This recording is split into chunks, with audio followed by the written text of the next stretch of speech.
Nuestra ciudad de Luján posee dos plazas de gran importancia.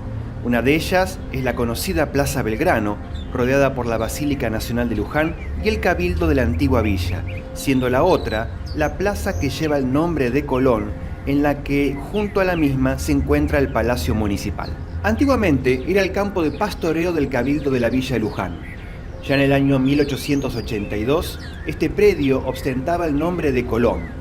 Desde el año 1887 se comenzaron obras de mejoras que poco a poco, con el apasionado cariño que le profirieron los sucesivos placeros y la colaboración de especialistas, la plaza fue adquiriendo la fisonomía que hoy conocemos. Colocación de faroles, canteros, forestación, un molino de viento, un tanque de agua que abastecía a la pequeña ciudad, donde una banda de música actuaba todos los jueves y domingos. Es entonces que el 10 de julio de 1910 se colocó la piedra fundamental de un monumento a Cristóbal Colón que se colocaría en su centro. En esa oportunidad se dispuso un cofre de plomo con medallas alusivas y periódicos de la época como testimonio, junto a la placa de mármol. En los años 24 y 25 se proyectó levantar una estatua de mármol de tamaño natural e inaugurarse en 1930. Se recabaron fondos para la construcción de dicho monumento, pero luego el proyecto quedó trunco y por ordenanza municipal se excavó el lugar para extraer la piedra basal de 1910. Solo se pudieron colocar en 1929 4 mayólicas que ilustran las 3 carabelas. Colón expone sus planes en España. Colón pone pie en tierra americana. Y la efigie de Cristóbal Colón. Hoy día en el centro de la plaza, y como muestra del cambio de paradigmas, se construyó una imponente fuente rescatada del depósito municipal, luego de ser quitada de la Plaza Belgrano cuando ésta fue remodelada. De Colón solo queda el nombre y las mayólicas.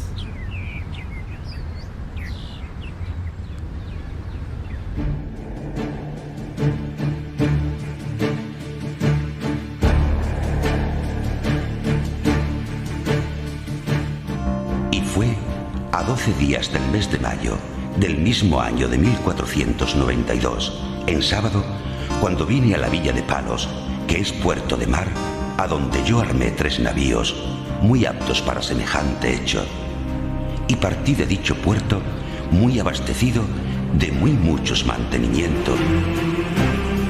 El 12 de octubre de 1492, Cristóbal Colón llegó a lo que hoy conocemos como América.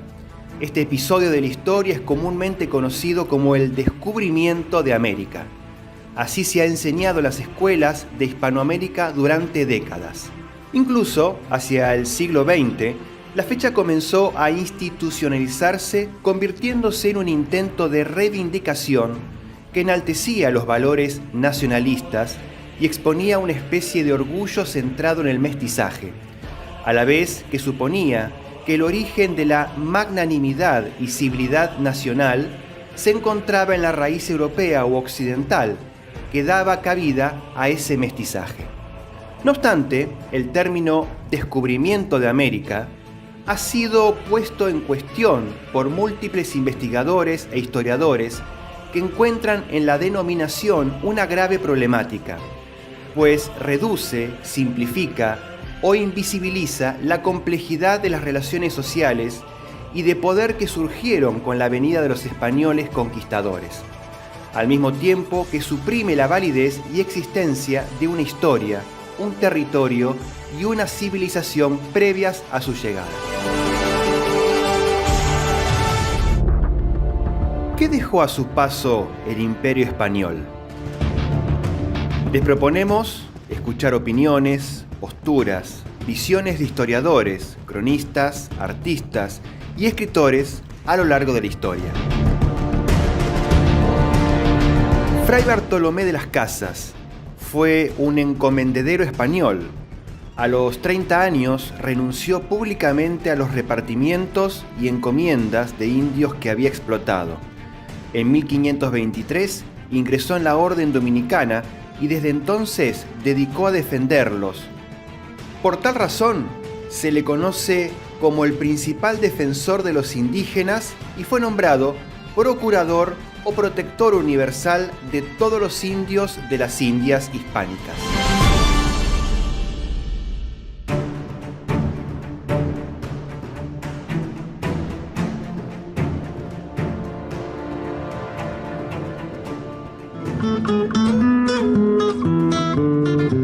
Guamán Poma de Ayala fue un indio ayacuchano, natural de Lucanas. Nació probablemente en la década de 1550, apenas 20 años después de la invasión europea al Tahuantinsuyo.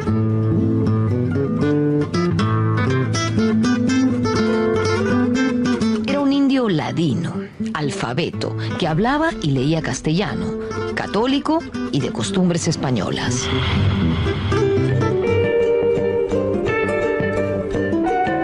Un medio hermano mestizo que fue religioso. Siendo bastante mayor, escribió la más importante crónica sobre el mundo andino precolombino y sobre el impacto de la colonia en los Andes.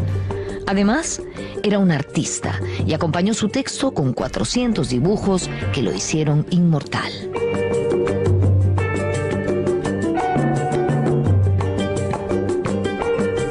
Su nombre era Guamán Poma, pero se añadió el Felipe y también se fabricó un parentesco con el capitán Luis Dávalos de Ayala e incorporó ese apellido al suyo propio para firmar su crónica como Felipe Guamán Poma de Ayala.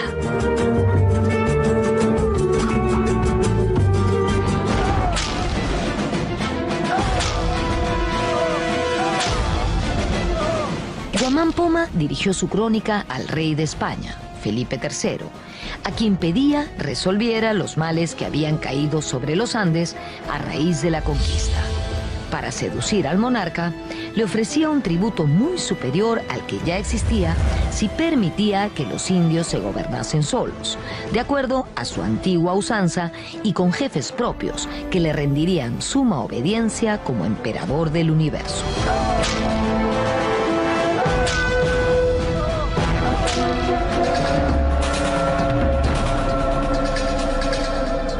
El punto de vista político de Guamán Poma se puede resumir fácilmente. Se opone al gobierno directo de los europeos sobre los andinos y busca, en cierto sentido, una forma de autonomía. Entonces, su crónica es una carta al rey, porque piensa que él tiene poder para resolver a favor de la nacionalidad andina. Nacionalidad que se había formado a raíz de la colonia en oposición al gobierno directo de los españoles.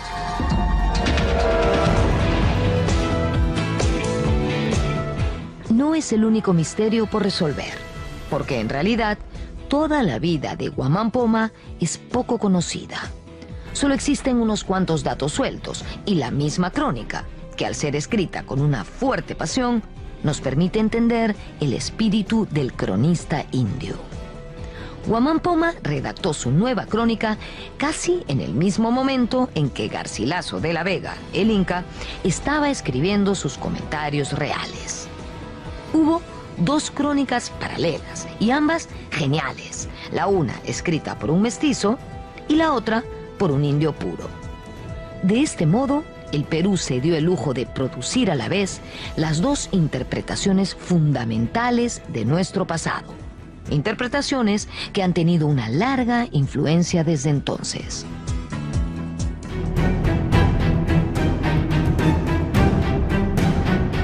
Bueno, no creo que no es el descubrimiento porque en realidad Colón no tenía idea de dónde iba, ¿no? Estaba buscando la China y se topa con este continente. Además, esta idea de descubrimiento tiene que ver con que los europeos entienden que las cosas empiezan a existir cuando ellos las conocen, ¿no? Entonces, la verdad que América tiene una vida previa muy importante, entre 20.000 y 30.000 años antes de la llegada de los europeos, y que en realidad lo que comienza en ese momento, en 1492, es un muy importante genocidio, ¿no? 1492, del llamado descubrimiento de América, cómo comenzó en realidad un genocidio a partir de ese momento.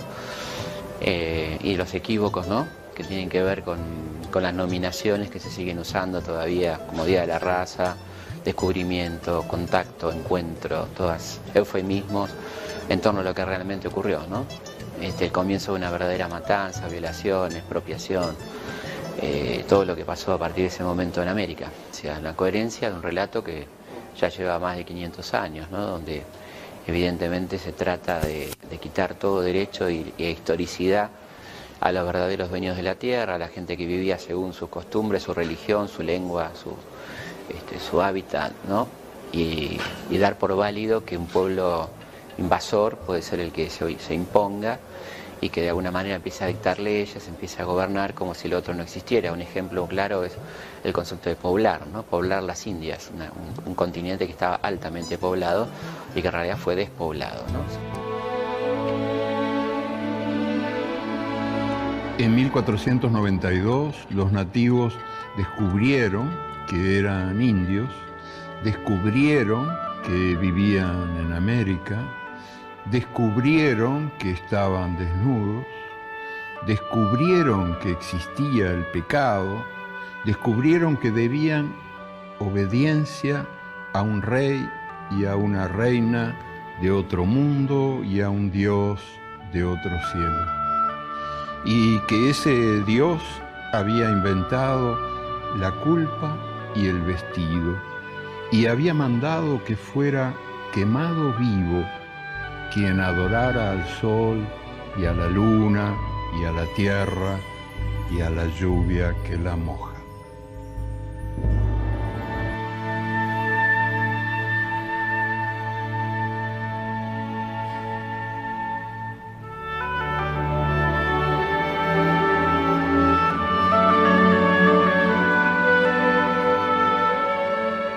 Lo que ha sido realmente descubierto en 1492 es lo que realmente era España. La realidad de la cultura occidental y la de la Iglesia en aquellos momentos, todos se han destapado. Ellos no han descubierto otro mundo, ellos lo han recubierto. Lo que nos queda por hacer ahora es descubrir lo que fue recubierto y que surja un nuevo mundo, que no sea solamente la repetición del antiguo, que sea verdaderamente nuevo. ¿Es esto posible? ¿Es pura utopía?